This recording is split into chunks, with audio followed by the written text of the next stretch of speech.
I never imagined that a piece of paper tacked to my front door would lead to one of the most satisfying acts of revenge I'd ever experienced. But there it was, a wedding invitation, not addressed to me, mind you, but listing my historic family home as the venue for some stranger's nuptials. At first, I thought it was a bizarre prank, but the crisp, cream-coloured paper with its embossed gold lettering looked far too expensive for a practical joke. The names Rebecca and James Thornton meant nothing to me, and yet, according to this invitation, they planned to hold their wedding in my backyard. In exactly 3 weeks, I stood on my porch morning coffee, growing cold in my hand, as confusion gave way to disbelief, and disbelief quickly transformed into white-hot anger. My name is Michael Foster, a 38-year-old architect who had recently returned to my hometown of Willowbrook to restore my grandmother's Victorian farmhouse. After her passing 6 months ago, the property had been in our family for over 100 years, a stunning 5-acre parcel with gardens that had once been featured in Home and Garden magazines back in the 1980s. My grandmother, Eleanor Foster, had been a respected botanist who transformed the grounds into a showpiece of native plants and heritage roses. When I inherited the estate, I took a sabbatical from my firm in Chicago to honour her memory by bringing the property back to its former glory. The house needed work. The roof leaked in 3 places. The plumbing was temperamental at best, and the once vibrant gardens had become overgrown after Gran's long illness. But beneath the neglect lay the bones of something magnificent. I took the invitation inside and called the number printed at the bottom. After several rings, a harried-sounding woman answered, "Hello, Thornton Caldwell Wedding." Rebecca speaking, she chirped in a voice dripping with artificial sweetness. I explained as calmly as possible that there seemed to be some confusion about the venue for her wedding. "Oh, you must be calling about the parking arrangements," she said dismissively. "We've arranged for guests to park along Maple Lane so your driveway won't be blocked." My patience evaporated like morning dew in August. "No, Miss Thornton, I'm calling because you've apparently scheduled your wedding at my private residence without permission," I stated flatly. "I'm Michael Foster, the owner of the property you've listed on your invitation." The silence that followed lasted several heartbeats before Rebecca's voice returned, no longer syrupy, but sharp as a newly honed knife. "This is ridiculous. I've already paid the venue fee to the Willowbrook Heritage Association. Everything has been arranged for months. The Foster Gardens is a registered historical venue. It says so, right on the town website." I pinched the bridge of my nose, feeling a headache forming behind my eyes. The property was never registered with any heritage association. I explained, "It's my private residence, and I've never given permission for events." Rebecca's derisive laugh cut through the phone line. "Well, I have a contract that says, otherwise, I suggest you take it up with Cynthia Morgan at the HOA. I have 200 guests coming in 3 weeks. Many from out of state. This venue will be ready before I could respond." She hung up, leaving me staring at my phone in stunned silence. The Willowbrook Homeowners Association. I wasn't even a member of any HOA. Gran had specifically purchased this land because it fell outside the boundaries of the adjacent planned community.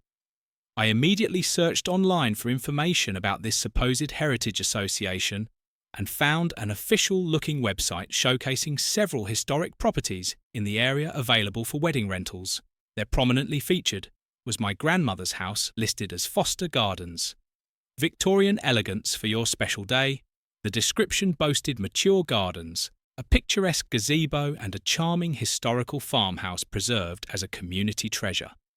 My blood pressure skyrocketed as I scrolled through photographs of my own property clearly taken recently. Without my knowledge or consent, the site listed Cynthia Morgan as the booking coordinator, with rental rates starting at $4,000 for a basic package. I recognised the name immediately. Cynthia Morgan was the president of the Willowbrook Estates HOA, the upscale development that bordered my property to the south. I'd met her briefly after moving in when she'd appeared on my doorstep with a folder full of community guidelines that she insisted applied to my property guidelines I'd promptly tossed in the recycling bin. After explaining that my land wasn't part of her jurisdiction, I threw on a jacket and drove straight to the address listed as the HOA office, a small brick building in the centre of Willowbrook Estates. The receptionist, a young woman with an elaborate French braid and a name tag reading Ashley, greeted me with rehearsed cheerfulness. "I need to speak with Cynthia." "Morgan, immediately," I stated, making no attempt to match her pleasant tone. Ashley's smile faltered slightly as she tapped at her keyboard. "Do you have an appointment, sir? Mrs. Morgan is very busy with the spring planning committee this morning." I leaned forward, placing both palms on her desk. "Tell her Michael Foster is here about the unauthorized use of his property as a wedding venue. I'll wait 10 minutes later." I was ushered into a conference room where Cynthia Morgan sat at the head of an oval table, surrounded by 4 other people who watched my entrance with expressions ranging from curiosity to outright hostility. Cynthia herself hadn't changed since our first meeting. Her blonde bob was immaculately styled, her navy blazer perfectly pressed, and the string of pearls around her neck caught the light as she turned to face me. "Mr. Foster," she said with a tight smile that didn't reach her ice-blue eyes. "What seems to be the problem?" The false concern in her voice made my skin crawl. "The problem, Ms. Morgan," I replied evenly, "is that you're advertising my property as a wedding venue without permission, taking money for bookings, and allowing strangers to plan events on my land." A ripple of whispers ran through the room, but Cynthia's expression remained unchanged. "I think there's been a misunderstanding," she said smoothly. "The Foster property was added to our Heritage Sites program last year. Your grandmother signed the agreement herself." She nodded to a man sitting to her right who slid a document across the table toward me. I picked it up immediately, recognizing a poor attempt at forging my grandmother's signature on what appeared to be a property use agreement. The date showed it had been signed just 3 months before her death, when she had been in hospice care and barely able to hold a pen, let alone sign legal documents. "This signature is forged," I stated flatly, feeling my pulse pounding in my temples. My grandmother was in hospice care on this date, heavily medicated and physically incapable of signing anything. Furthermore, she would never have agreed to this. She specifically purchased this property because it was outside HOA jurisdiction. I dropped the paper back onto the table as if it were contaminated. "I want all bookings cancelled immediately. My property removed from your website and any funds returned to these people." "You've defrauded." Cynthia's smile hardened into something predatory. "That's quite an accusation. Mr. Foster, the agreement is legally binding, witnessed by 2 board members. Your grandmother understood that maintaining a property of historical significance requires community support." A woman sitting next to Cynthia nodded vigorously. "The Heritage Sites program helps preserve Willowbrook's character while generating maintenance funds. It's really in everyone's best interest." I recognized her as Sharon Peterson, who owned the luxury boutique in town. "The arrangement specifies that 60% of booking fees go toward property upkeep," she added, as if this were some generous concession. "I've received exactly $0 for property upkeep." I countered, making air quotes with my fingers, "and I've never agreed to any such arrangement." "Where has this money been going?" The uncomfortable glances exchanged around the table told me everything I needed to know. Cynthia cleared her throat, straightening the already straight pen beside her notepad. "There's been a reserve fund established. Of course, we were planning to approach you about necessary improvements once you'd settled in the previous bookings were made during the transition period after your grandmother's passing." Her words were honeyed, but I could sense the desperation beneath how many? I asked, my voice dangerously quiet. "Excuse me."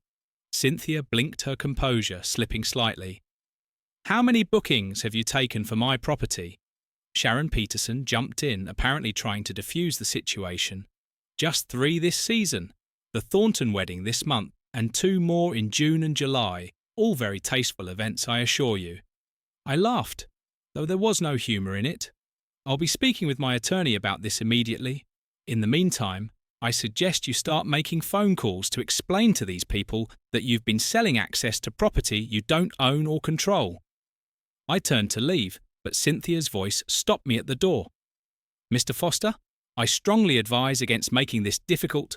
Willowbrook Estates represents over 300 homeowners. With significant influence in this community, the Heritage Sites program has been very popular, bringing tourism dollars to local businesses. I turned back slowly. Is that a threat? Miss Morgan. Her smile returned brittle as thin ice, simply a statement of fact. Sometimes it's better to be a team player. The implied threat followed me like a shadow as I drove straight to the law office of James Harrington, my grandmother's attorney and a family friend. His practice was housed in a converted Victorian on Main Street, its gingerbread trim and wide porch, a testament to the town's earlier days. James's secretary ushered me straight into his wood-pallet office, where the 60-something lawyer listened with increasing alarm as I explained the situation. "This is outrageous," he muttered, examining the forged agreement I'd photographed with my phone. Eleanor would never have agreed to this. She was fiercely protective of her privacy in her gardens, and the signature isn't even a good forgery. Look here. He pointed to the screen. Eleanor's R had a distinctive loop. This doesn't even come close.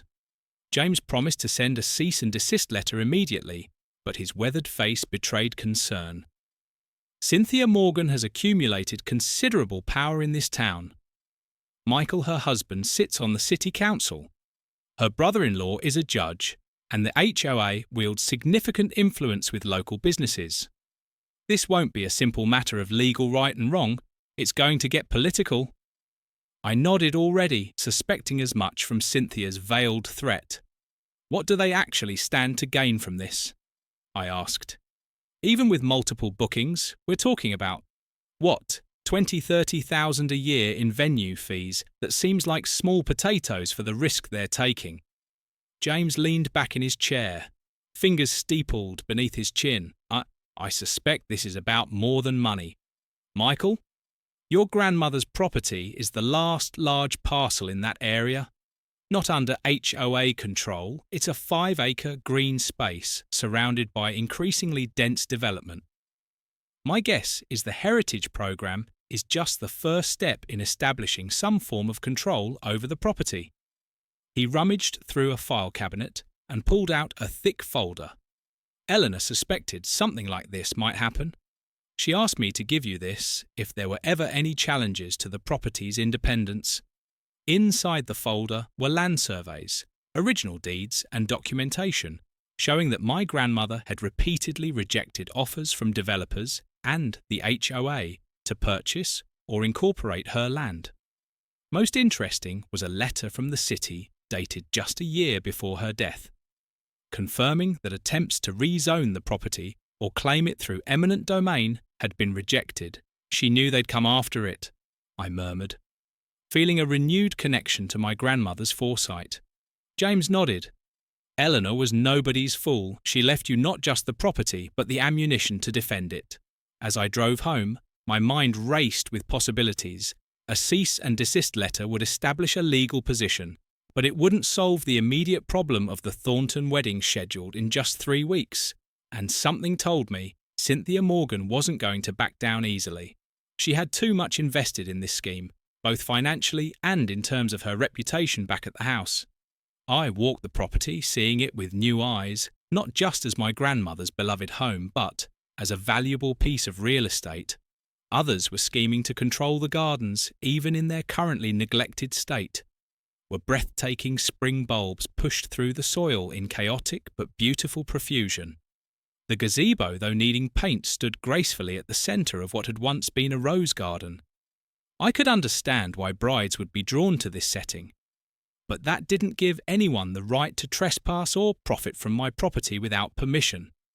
As evening fell, I sat on the porch with a glass of bourbon contemplating my next move.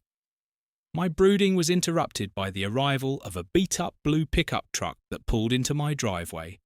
A tall, wiry man in his 70s emerged, moving with the deliberate grace of someone who had spent a lifetime doing physical labour. I recognised Walter Jenkins.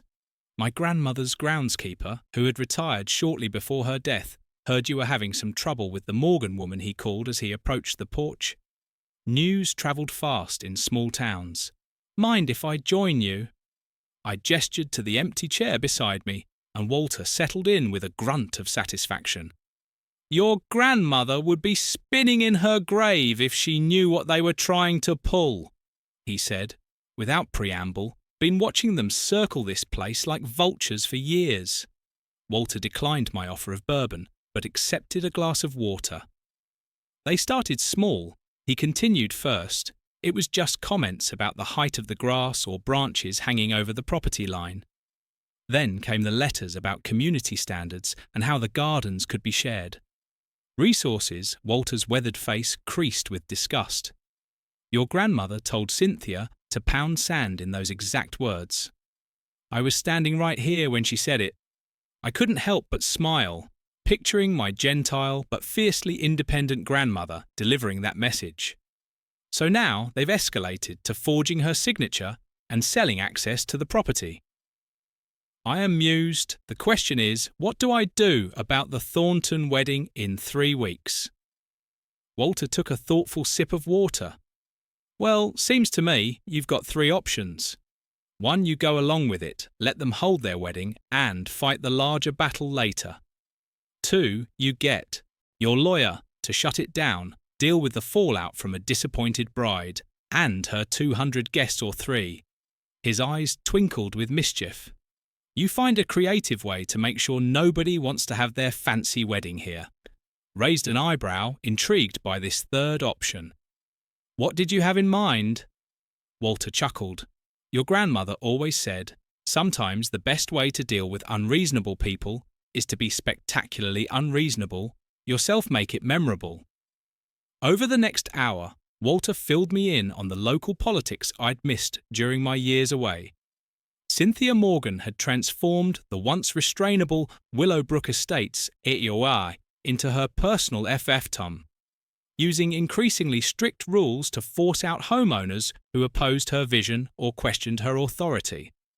The Heritage Sites program had begun with legitimately registered historical buildings whose owners had willingly participated, but as the program grew more profitable, properties were added without proper permission, always with the same justification of preserving community character while generating funds that seemed to disappear into administrative costs. Most folks are too intimidated to fight back. Walter explained, Cynthia's husband can make life difficult for local businesses through selective enforcement of city codes. Her social circle includes every influential person in town. They close ranks. He drained his water glass and stood to leave, but your grandmother taught me something important. Bullies only maintain power when people are afraid to challenge them, and Eleanor Foster's grandson shouldn't be afraid of the likes of Cynthia Morgan. As his truck disappeared down the driveway, I felt a renewed sense of purpose. I wouldn't just defend my property. I would make such a spectacular example of Cynthia's overreach that she'd never dare try something like this again. The next morning brought a response to the cease and desist letter, not from Cynthia directly, but from the HOA's attorney. The carefully worded document acknowledged my ownership of the property while insisting that the Heritage Sites agreement was binding due to my grandmother's signature and suggesting that any disruption to planned events would result in legal action for breach of contract and damages. James called to discuss next steps, but I already had a plan forming one that would require precise timing and a bit of theatrical flair hold-off on responding. I told him, I have an idea that might solve this problem more effectively than a legal battle. My first step was research. I spent hours online learning everything I could about Rebecca Thornton, the bride who had unwittingly become entangled in Cynthia's scheme.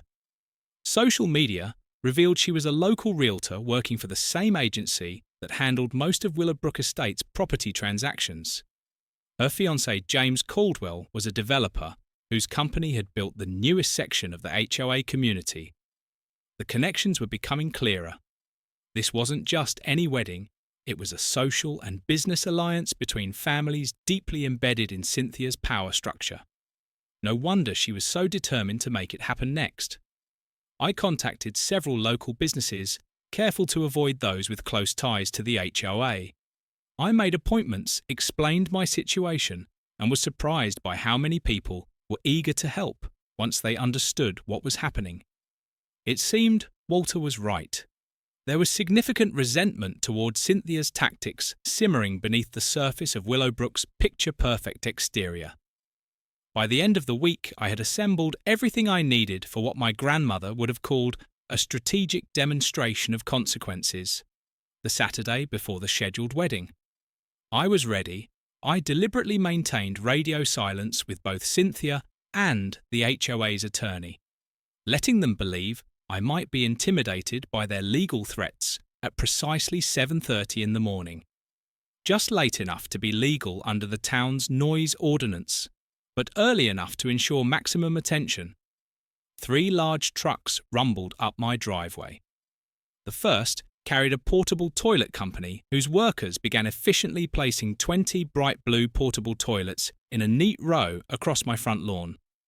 The second truck brought a pest control company whose employees started placing large yellow warning pest treatment in progress signs around the property perimeter. The third and most impressive was from Johnson's Demolition and Excavation, complete with a small bulldozer on a trailer. I'd warned my immediate neighbours about the commotion, explaining truthfully that I was undertaking significant landscape renovations. Most were sympathetic once they heard about the HOA's overreach. It turned out Cynthia had made few friends with her heavy-handed tactics as workers in high-visibility vests swarmed across my property. I noticed curtains twitching in several Willowbrook Estates homes visible from my backyard. It took less than 30 minutes for the first curious onlookers to gather on the sidewalk, and exactly 45 minutes for a sleek silver Mercedes to come screeching into my driveway. Cynthia Morgan emerged like a thundercloud in human form. Designer sunglasses pushed up into her perfectly highlighted hair, wearing what appeared to be tennis clothes, though I'd never once seen her actually play. "What is the meaning of this?" she demanded, gesturing wildly at the activity around us. I smiled pleasantly, clipboard in hand, as I checked off items on my list. "Good morning, Cynthia. Just getting the property ready for some major renovations. The entire backyard is being redesigned, new drainage excavation for a koi pond, complete replanting." I gestured to the bulldozer being unloaded from its trailer. "We're starting on Monday morning." Bright and early, Cynthia's face went through a fascinating range of emotions: confusion, disbelief, and finally dawning horror. "Monday? You can't possibly be serious. The Thornton Caldwell wedding is next Saturday." I affected a look of innocent confusion. "Wedding? Oh, you must be referring to the event you scheduled on my property without permission." "Yes, I suppose this would interfere with that, wouldn't it?" I tapped my chin thoughtfully. Terrible timing. But since I never agreed to host any wedding, and since this is my private property, I'm free to make whatever improvements I see fit. The portable toilets are for the work crew, by the way. They'll be here for at least 3 weeks. As if on cue, Rebecca Thornton's car pulled in behind Cynthia's the bride to be leaping out with her phone clutched in her hand. "What is happening here?" she cried, taking in the portable toilets and pest control signs with visible distress. "I just got calls from 3 different neighbours." Cynthia turned to her, clearly struggling to maintain composure.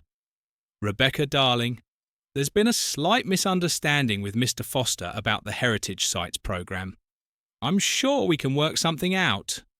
She turned back to me, lowering her voice. "Be reasonable, Michael.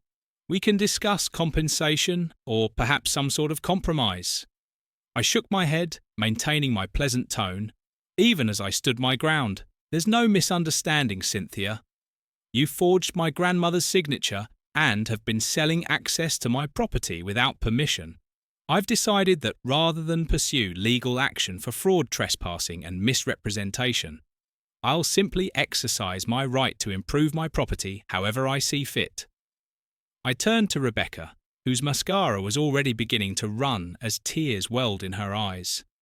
Miss Thornton, I'm truly sorry that you've been caught in the middle of this. You should know that Cynthia never had the right to offer my property as a venue. Whatever money you paid for this location was taken under false pretenses. Rebecca turned to Cynthia, confusion giving way to anger. You told me everything was arranged. You said the new owner had honoured all existing bookings. Cynthia's composure cracked further. It's a simple miscommunication. Mr. Foster is being difficult about a technicality. I interrupted smoothly. Forgery isn't a technicality. Cynthia neither is fraud. I pulled out my phone and showed Rebecca the forged document with my grandmother's signature. This was supposedly signed when my grandmother was in hospice care, barely conscious. The HOA has been taking venue fees for my property without my knowledge or consent. I never received a penny of the money you paid. The colour drained from Rebecca's face as the full implications hit her. I paid $8,000 for this venue, the rentals, the catering, the flowers. Everything is designed around this garden setting. Where am I supposed to find another location in 7 days? Her voice rose with each word, drawing the attention of the workers and the growing crowd of onlookers. Cynthia grabbed Rebecca's arm, trying to steer her away. Let's discuss this privately. I'm sure we can find an alternative. But Rebecca shook her off, years of bridal planning stress focusing into a laser beam of rage directed squarely at Cynthia Morgan. You promised me the most beautiful venue in Willowbrook. You showed me the pictures, you handled everything, and now you're telling me it was all based on a lie. Rebecca was now practically shouting, her voice carrying clearly to the neighbours gathered at the edge of the property. Cynthia's attempts to quiet her only seemed to fuel her fury.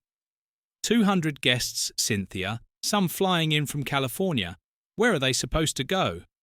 Your backyard. The suggestion seemed to horrify Cynthia, whose own meticulously landscaped but modestly sized property was certainly not equipped for a large-scale wedding.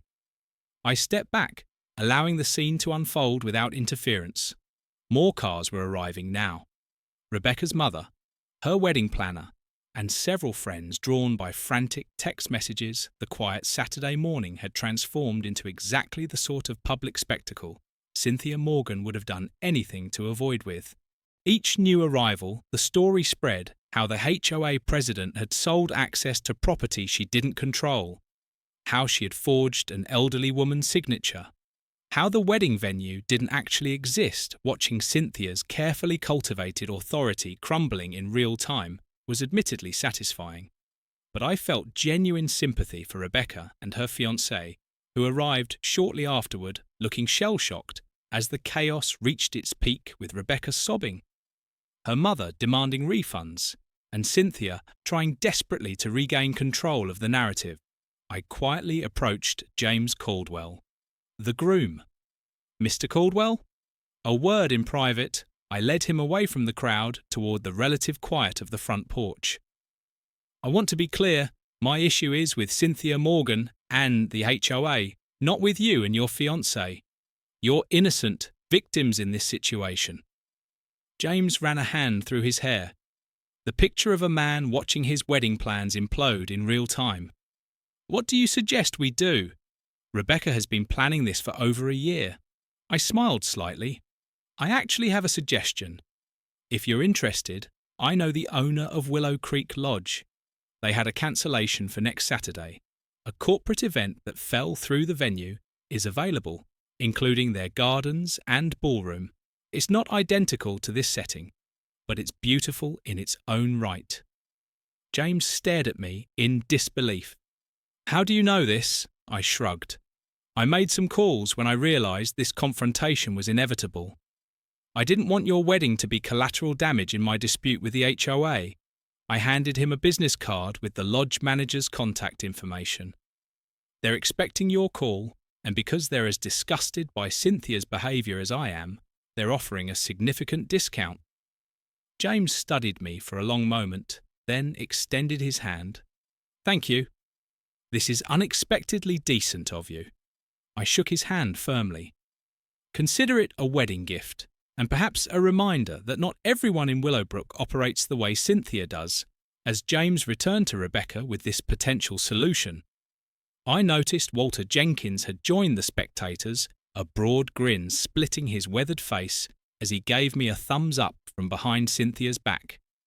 The theatrical display had achieved exactly what I'd hoped, a public exposure of Cynthia's methods that couldn't be swept under the rug or dismissed as a private dispute. The fallout was swift and far-reaching. By afternoon, the local social media groups were buzzing with the story, complete with pictures of the portable toilets and pest control signs. Several other property owners came forward with similar stories of being pressured to join the Heritage Sites programme. Though none had experienced outright forgery, the HOA board called an emergency meeting where Cynthia faced uncomfortable questions about the programme's finances. The booking fees totalling nearly $50,000 over the past year had been diverted to an administrative account that funded, among other things, renovations to the HOA clubhouse and an extravagant board appreciation dinner. James Harrington called on Sunday, chuckling as he delivered the news that HOA board has placed Cynthia on administrative leave pending an investigation. They're sending formal apologies to everyone involved in the Heritage Sites programme and offering full refunds. He paused, savouring the next bit of information. And the City Council, including Cynthia's husband, has formally acknowledged that your property remains outside HOA jurisdiction with no heritage designation unless you choose to pursue one. I smiled, picturing Cynthia's husband distancing himself from her schemes to save his own political career and Rebecca's wedding. I asked relocated to Willow Creek Lodge with minimal drama from what I hear. The lodge owner is apparently delighted with the last-minute booking and the publicity. He's even throwing in a free champagne toast for all guests. James's voice grew more serious. You handled this rather brilliantly. Michael, your grandmother would have approved of both your backbone and your compassion for the innocent parties coming from someone who had known Eleanor Foster for decades. This was high praise indeed. I thanked him and hung up, feeling a weight lift from my shoulders. The property was secure, Cynthia's overreach had been exposed, and even the wedding would proceed without disruption. Just not in my backyard on Monday morning. Most of the theatrical elements of my protest were removed. The portable toilets were collected, the pest control signs taken down. I kept the demolition equipment a bit longer, partly because I actually did want to make some landscape improvements, and partly as a visible reminder that I wasn't to be trifled with. As I was reviewing plans with the excavation foreman, a modest sedan pulled into the driveway. Sharon Peterson emerged, looking considerably less polished than she had at the HOA meeting. "Mr. Foster," she called, approaching with visible trepidation. "I owe you an apology. I invited her onto the porch where she declined my offer of coffee but seemed grateful to sit. I wanted you to know that most of the board had no idea Cynthia was adding properties without permission." She began, "We thought all the participants had voluntarily joined the Heritage programme." She twisted her hands in her lap, clearly uncomfortable. When questions were raised about certain properties, Cynthia assured us everything was properly documented. The forgery that was entirely her doing, not a board action. I studied her face, seeing what appeared to be genuine remorse. "And the money?" I asked, "Were you aware of where the booking fees were going?" Sharon winced. "We were told the funds were being held in escrow for property maintenance minus administrative costs. It wasn't until yesterday's emergency meeting that we saw the actual accounts." She shook her head slowly. 90% was classified as administrative, with only 10% reserved for the properties themselves, and even that hadn't been distributed. She straightened her shoulders, meeting my eyes directly. "I've resigned from the board, several others have as well. We're recommending a complete restructuring of the HOA leadership with proper checks and balances." I nodded, appreciating her candour. "What will happen to Cynthia?" Sharon's expression hardened slightly. There's talk of criminal charges for the forgery and misappropriation of funds at minimum. She's finished in Willowbrook. Her husband is facing questions about how much he knew, and her real estate license is under review. She stood to leave, then hesitated. Your grandmother was respected in this community. Mr. Foster, what Cynthia did, using her name and property without permission, that wasn't right. I should have asked more questions. With that, she returned to her car, the first of several board members who would make similar pilgrimages of apology over the coming days the following Saturday, as Rebecca and James exchanged vows at Willow Creek Lodge, surrounded by their 200 guests. I was in my grandmother's gardens, hands deep in fertile soil, as I planted the first of many rose bushes that would eventually restore the property to its former glory. Walter Jenkins had come out of retirement to help bring in cutings he'd preserved from Eleanor's original plants. You know, he said, as we worked side by side, your grandmother always said gardens were a lesson in patience and consequence. Plant the right seeds, tend them properly, and eventually you reap the beauty you see. Same goes for dealing with people. I suppose. I smiled, brushing dirt from my hands, as I looked around at the property that had now been definitively secured from those who would exploit it. She was a wise woman. I agreed, and now everyone in Willowbrook understands that her grandson inherited more than just her land. Walter chuckled, his weathered face creasing with genuine amusement. Indeed, they do, between the portable toilets and the bulldozer. I'd say you made an impression that won't soon be forgotten.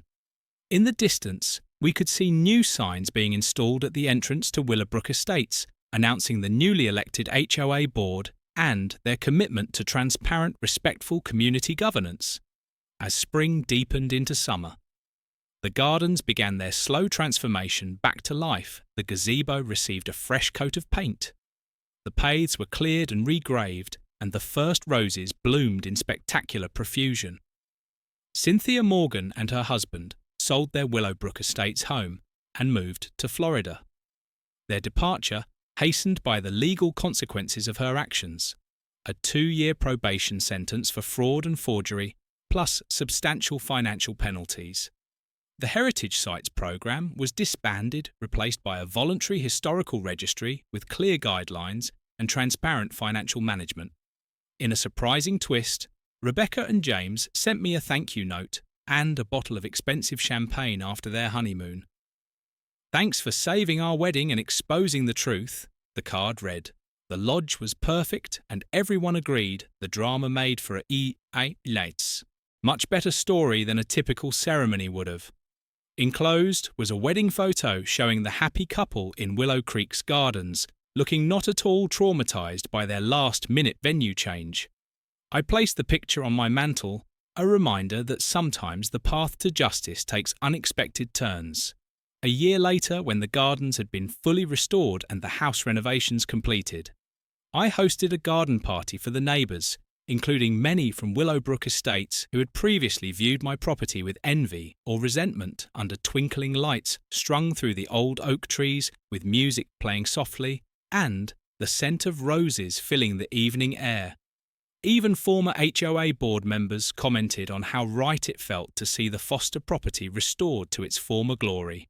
Your grandmother would be proud, Walter told me, as we watched guests wandering the illuminated paths. Not just of the gardens, but of how you protected her legacy. I raised my glass in a silent toast to Eleanor Foster, whose foresight and strength of character had guided me. Even in her absence, in the end, the attempted wedding that never happened had led to something far more meaningful, a true community gathering based on mutual respect rather than coercion or fraud. And if the occasional bride approached me about hosting a legitimate, properly arranged wedding in these beautiful gardens, well, that would be entirely my choice made with my full consent and without a single portable toilet or bulldozer in sight.